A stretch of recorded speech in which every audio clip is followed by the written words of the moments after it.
O que a nossa igreja pensa sobre a eutanásia? É aceito? Gente, olha só. Deixa eu até me ajeitar aqui na cadeira. Eu já bebi uma água. Olha só. Primeiro vamos definir aqui, né? Todo mundo não sabe o que é eutanásia, né? A eutanásia é uma prática conhecida também como um suicídio assistido. Um suicídio assistido, né? É a pessoa que por algum motivo ela está com uma enfermidade, uma doença, enfim, alguma situação ali muito delicada e ela está assim, não aguenta mais, está sofrendo e deseja então abreviar, deseja encerrar a vida. Tá? Então é um suicídio, é uma forma de suicídio. Quem quer tirar a própria vida, o nome disso é suicídio. Tá? Então, assim, preste atenção, eu não estou aqui julgando nada, ninguém, eu estou aqui apenas numa definição, tá bom? Eu quero dizer o seguinte, quando a pessoa pergunta assim, o que é que a nossa igreja pensa disso? Na verdade, quando as pessoas perguntam o que é que a igreja pensa, as pessoas estão muito mais interessadas, querem assim um conjunto de pode, não pode, assim, a coisas muito dualista, muito pragmática. E a gente precisa ter uma certa sensibilidade em entender essas questões, tá? Então, eu falo aqui por mim, você é a igreja também, você fala por você.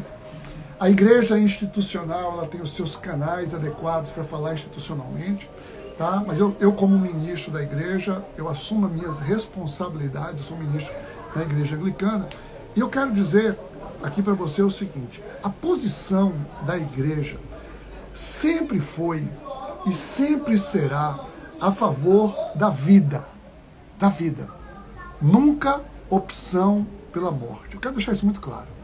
A opção, né? O posicionamento da igreja é sempre em favor da vida. Sabe por quê? Porque nós entendemos que o arbítrio, né, o julgamento, o único arbítrio sobre a vida, desde o início, da concepção até o final dela, natural, ela compete única e exclusivamente a Deus. O arbítrio sobre a vida, ela é único e exclusivo de Deus. A ninguém compete arbitrar sobre a vida. Tá bom? Então, essa é a posição da igreja. Nós entendemos, né, que por princípio, que ninguém tem direito de arbitrar sobre a vida, né, sobre a morte de ninguém. Ninguém tem o direito. Agora, vamos aqui discernir algumas situações, tá, que precisa, isso é muito polêmico, quero dizer, a gente não está num debate, a gente poderia ampliar muito mais. Existem muitos casos, existem muitas situações que são específicas e que merecem atenção, tá? Então, aqui, olha só, quando se fala de eutanásia, surge sempre uma pergunta muito clara. As pessoas perguntam logo assim, deve ou não deve desligar o aparelho? Já ouviu essa expressão, né? Vamos ou não vamos desligar o aparelho? Quando uma pessoa está em uma situação considerada terminal. Desliga ou não desliga? Olha, gente, a questão é o seguinte, isso aí é um aprofundamento da questão e às vezes diferencia um pouco da eutanásia pelo seguinte, a eutanásia, ela é aquela decisão, a pessoa toma uma decisão, eu não quero enfrentar essa doença, eu descobri aqui uma doença e que essa doença, ela talvez ela me oferece mais, é uma doença degenerativa e ela me oferece mais 6 meses de vida. Eu não quero passar por isso, eu prefiro morrer, receber uma injeção letal, isso é eutanásia. Essa questão de desligar ou não os aparelhos, é o seguinte, a ciência ela tem evoluído e existe uma série de terapias que tentam prolongar a manutenção da vida. Agora, muitas vezes, essa manutenção a gente chama de colocar a pessoa num estado vegetativo. Não oferece condições. Ou seja, aquela situação ali não cabe mais investimento. Não consegue mais investir. Ou seja, aquilo ali só vai segurar. Tá? Então, essa situação, exatamente nessa situação, e essa situação ela não é simples. Isso, alguns casos famosos, né, de um bebê que teve na Inglaterra recentemente, né, que se desliga ou não, os pais não queriam desligar os aparelhos, os médicos eram a favor de desligar, porque na verdade era o seguinte, não era mais a pessoa quem estava naturalmente vivendo. A pessoa não estava mais naturalmente vivendo, ela estava artificialmente sendo mantida ali, simplesmente numa condição. Então, essa situação envolve muitas questões, a questão ética médica, a questão familiar, enfim, seria você entrar e querer julgar isso como uma simples lei, uma norma aqui, isso é de uma insensibilidade, tá? Então, que a gente precisa ter muito cuidado. Então, assim, o posicionamento da igreja no que diz respeito à eutanásia, que eu tomo uma decisão que eu não quero passar por isso e eu quero a morte aqui. Alguns países oferecem isso, a morte assistida. A igreja se mantém contrária a isso. Eu, Geison, né, eu quero afirmar aqui, a minha posição também por princípio, eu sou contra tudo que interrompe a vida, que exerce um papel de interromper a vida. Não é que não mantém a vida. Você colocar alguma coisa para manter a vida é diferente de eu agir para interromper. Tá? Então, a pessoa age para interromper como? Na eutanásia, no aborto, no assassinato, na pena de morte. Né? Então, são situações que você é o agente da morte. Você vai interromper a vida. Então, por princípio, eu continuo achando que esse direito é um direito de Deus. Agora, deixa eu trazer aqui também um esclarecimento, né, que não é um debate aqui, a gente poderia aprofundar muito essa questão. Existem algumas correntes, inclusive muitos cristãos, que defendem o seguinte, que quando essa prática é legalizada pelo Estado, é legalizada por leis, entende-se que o Estado ele está assumindo o papel de Deus. Presta atenção. Isso grupos cristãos. Esse é um entendimento. Eu não estou discutindo aqui, mas existe um entendimento que o Estado, porque é o seguinte, a gente crê, a Bíblia diz lá que toda autoridade é constituída por Deus. Não é isso? A gente não tem ouvido muito isso aí, as pessoas falando, né? Vamos orar pelas autoridades. Lá o presidente foi colocado por Deus, o governador foi colocado por Deus. A Bíblia diz isso. Toda autoridade é instituída por Deus. Não quer dizer que ela esteja agindo em nome de Deus. Pelo amor de Deus. Certo? Então, agora, o Senhor institui as autoridades. Agora, então, tem muita gente que acredita. Quando aquela intervenção ela é legalizada pelo Estado, o Estado está assumindo, né, o papel que Deus delegou ao Estado para julgar aqui na Terra. Isso dá margem para muita coisa, para a gente discutir muita coisa, tá? Então, e eu entendo isso. Inclusive, eu queria até falar uma coisa. Teve uma vez que eu estava viajando, estava nos Estados Unidos, numa viagem nos Estados Unidos lá, e vocês sabem, nos Estados Unidos, em alguns estados, é a favor da pena de morte.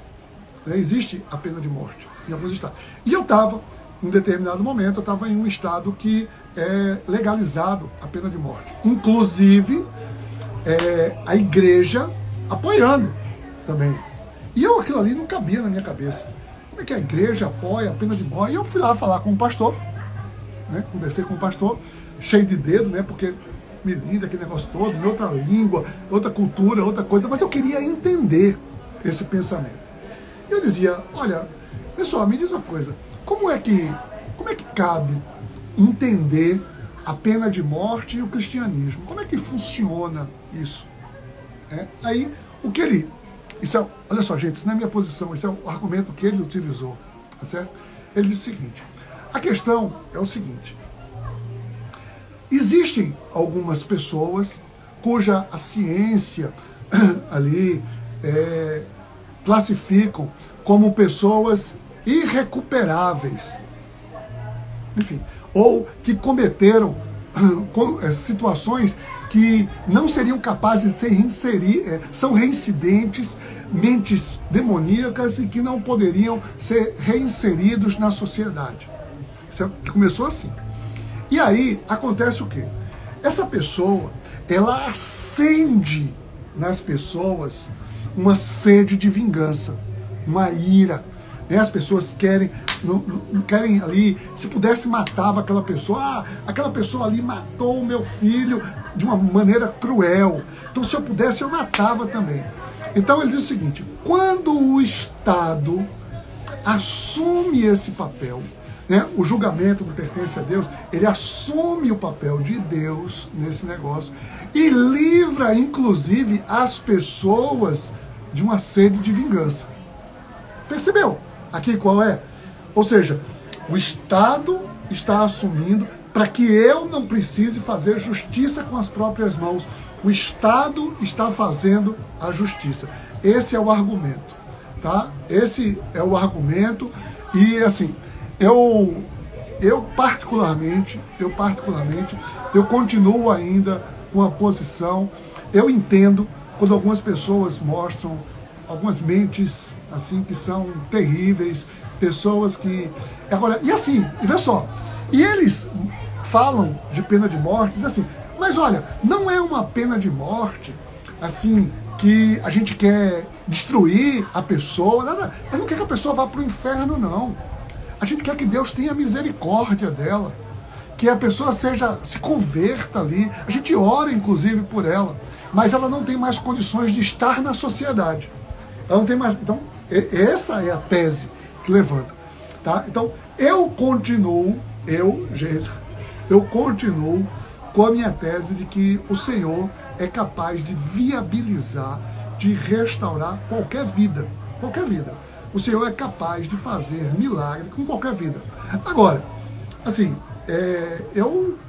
cabe a mim ter compreensão, né, com essas situações. Eu até entendo as pessoas, mas assim, Geiso e a igreja, falando assim, a igreja sempre vai ter uma posição de que o nosso arbítrio é pela vida. Nosso arbítrio será sempre pela vida.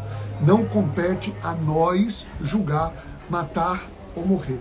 Isso compete somente a Deus. A Deus. Deus é quem faz isso, certo? Deus e somente Deus é capaz de fazer isso, tá bom? Isso não diz respeito a mim, tá? Mas aí, isso é uma questão que acende muito debate. A gente viu agora a questão do aborto sendo levantado mais uma vez como um grande debate, né? A questão do aborto. Então, a gente não vai entrar nessa questão aqui, porque a questão, inclusive quando as pessoas que vão defender a questão do aborto, defendem que não é vida ainda, é vida ou não é vida, ou seja, tem um monte de coisa aí na discussão que precisa vir à luz. Tá? Eu acredito na vida desde a concepção até o parar de bater no coração. Pronto. Esse é o período da vida. E aqui o arbítrio sobre isso compete a Deus. É Deus quem determina tempos e épocas, tá bom? Aliás, Deus não apenas determina o arbítrio nesse tempo, Ele determina inclusive na eternidade, até depois do coração também bater. Tá bom, gente? Então, essa é a posição da igreja, a pergunta respondendo pragmaticamente no que diz respeito à eutanásia, tá? Então, o que a igreja pensa, a igreja aceita a eutanásia? Não. A igreja não aceita a eutanásia. A igreja não aceita o suicídio ou a morte assistida.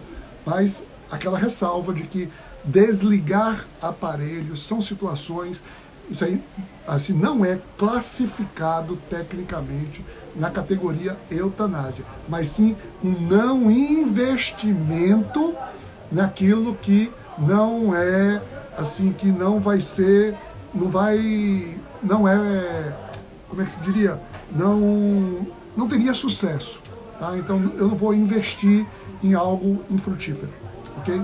Teoricamente, né? Essa é a tese dessa, por isso que é sempre uma polêmica muito grande, essa questão, o momento em que a família precisa decidir se desliga ou se não desliga os aparelhos.